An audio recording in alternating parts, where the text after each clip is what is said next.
Iran के सर्वोच्च नेता अयातुल्लाह अली खामेनी ने अमेरिका को बेहद सख्त और खुली चेतावनी देते हुए कहा है कि अगर ईरान पर किसी भी तरह का हमला किया गया तो ये लड़ाई सिर्फ ईरान और अमेरिका के बीच सीमित नहीं रहेगी, बल्कि पूरा क्षेत्र यानी मिडल ईस्ट एक बड़े और खतरनाक युद्ध की झपेट में आ जाएगा। ईरान की अर्ध सरकारी समाचार एजेंसी तस्नीम के मुताबिक खामेनी ने साफ अल्फाजों में बोल दिया है, अमेरिकी को यह भ्रम नहीं पालना चाहिए कि वे हमला करके बच निकलेंगे, क्योंकि अगर वॉर शुरू हो गया तो इस बार ये एक पूर्ण क्षेत्र युद्ध होगा और इसके नतीजे बेहद गंभीर होंगे। खामेनी का ये बयान ऐसे समय में आया है जब अमेरिका लगातार ईरान के आसपास अपनी सैन्य ताकत बढ़ा रहा है और खुले तौर पर धमकियां दे रहा है। उधर अमेरिका के राष्ट्रपति डोनाल्ड ट्रंप ने बोल दिया है कि ईरान के साथ गंभीर बातचीत चल रही है और उन्हें उम्मीद है कि कोई स्वीकार्य नतीजा निकल सकता है।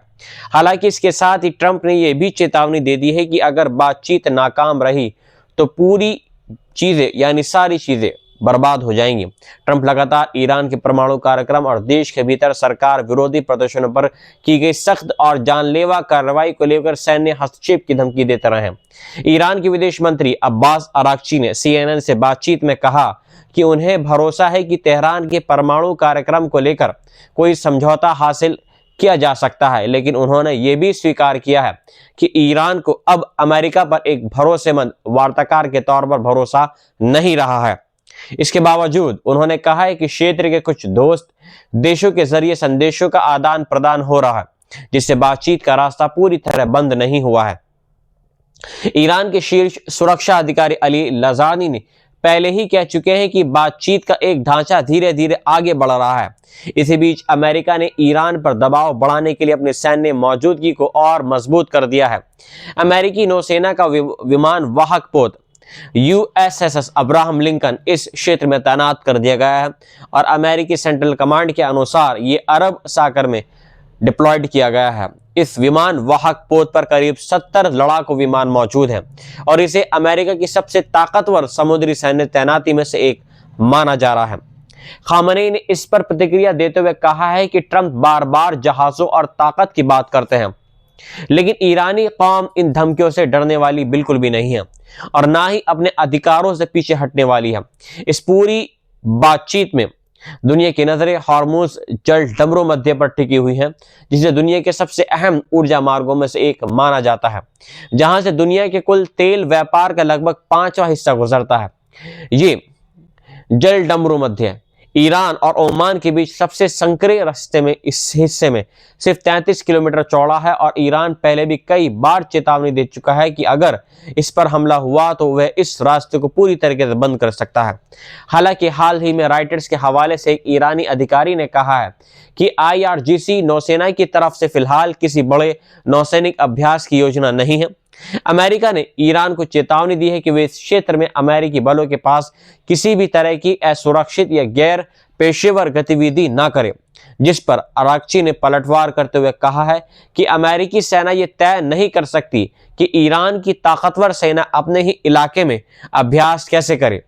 इस पूरे अंतर्राष्ट्रीय तनाव के बीच ईरान के भीतर हालात भी बेहद विस्फोटक बने हुए हैं। हाल के दिनों में देश के अलग अलग हिस्सों में हुए धमाकों ने डर और अनिश्चितता को और ज्यादा बढ़ा दिया है। दक्षिणी बंदरगाह शहर बंदर अब्बास में एक इमारत में हुए विस्फोट में एक व्यक्ति की मौत और 14 लोग इसमें घायल बताए जा रहे हैं, जहां स्थानीय अधिकारियों ने गैस लीक की वजह बताई है। मीडिया रिपोर्ट्स तस्नीम ने सोशल मीडिया पर फैल रही इन खबरों को खारिज किया, जिनमें दावा किया जा रहा था कि IRGC नौसेना के किसी कमांडर को निशाना बनाया गया है। वहीं दक्षिण पश्चिमी शहर अहवाज में हुए एक विस्फोट में कम से कम 4 लोगों की मौत हो गई है और यहां भी अधिकारियों ने गैस लीक की बात का बताई है। इन घटनाओं के बीच ईरान में पिछले कई महीनों से चल रहे व्यापक विरोध प्रदर्शनों ने सरकार की नींद उड़ा रखी है। इन प्रदर्शनों की शुरुआत महंगाई, बेरोजगारी और आर्थिक बदहाली के खिलाफ हुई थी, लेकिन धीरे धीरे ये आंदोलन राजनीतिक बदलाव और सत्ता विरोधी नारों में बदल गया। प्रदर्शनकारियों ने BBC को बताया कि सुरक्षा बलों की कार्रवाई इतनी बेरहम थी जैसी उन्होंने पहले कभी नहीं देखा। ईरानी सरकार ने पहले दावा किया था कि इन प्रदर्शनों में 3000 के आसपास लोग मारे गए, लेकिन कुछ संगठनों का कहना है कि असली आंकड़ा इससे कहीं ज्यादा है। अमेरिका स्थित संगठन ह्यूमन राइट्स एक्टिविस्ट एजेंसी के मुताबिक दिसंबर के अंत से शुरू हुए प्रदर्शनों के बाद अब तक 6000 से ज्यादा लोगों की मौतें होने की पुष्टि हो चुकी है, जबकि 17000 से ज्यादा लोगों को गिरफ्तार किया जा चुका है। वहीं नॉर्वे स्थित संगठन ईरान ह्यूमन राइट्स ने चेतावनी दी है कि मरने वालों की संख्या 25,000 से भी ज्यादा हो सकती है।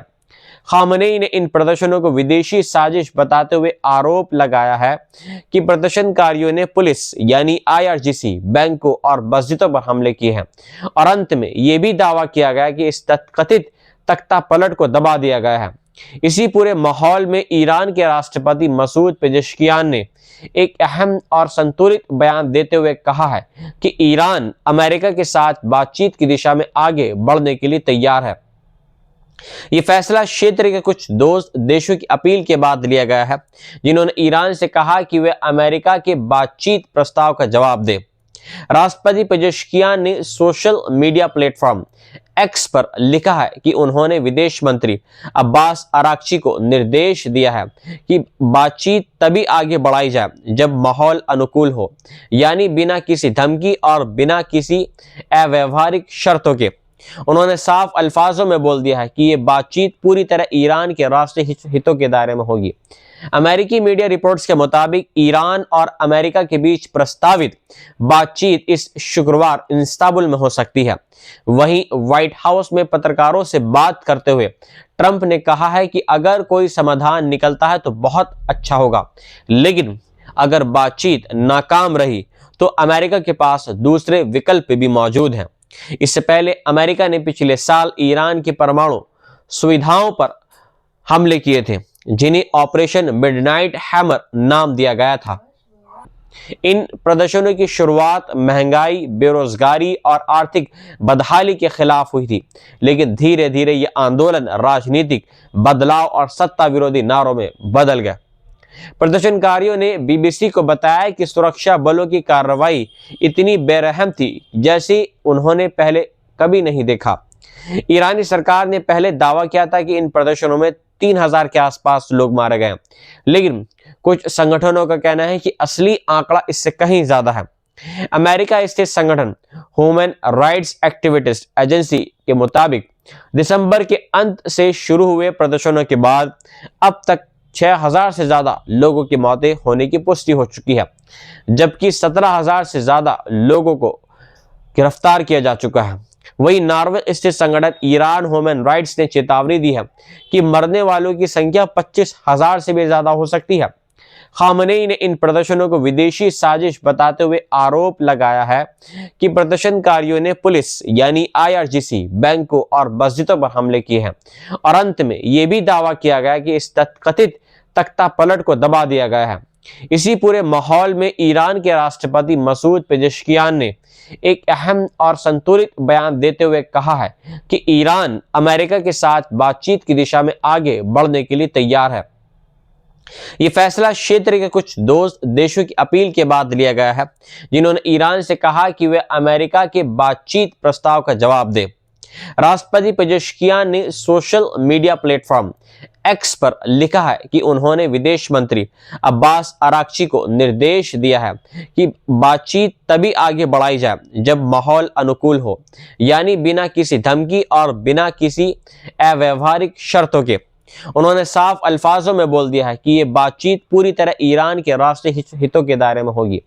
अमेरिकी मीडिया रिपोर्ट्स के मुताबिक ईरान और अमेरिका के बीच प्रस्तावित बातचीत इस शुक्रवार इस्तांबुल में हो सकती है। वहीं व्हाइट हाउस में पत्रकारों से बात करते हुए ट्रंप ने कहा है कि अगर कोई समाधान निकलता है तो बहुत अच्छा होगा, लेकिन अगर बातचीत नाकाम रही तो अमेरिका के पास दूसरे विकल्प भी मौजूद हैं। इससे पहले अमेरिका ने पिछले साल ईरान की परमाणु सुविधाओं पर हमले किए थे, जिन्हें ऑपरेशन मिडनाइट हैमर नाम दिया गया था।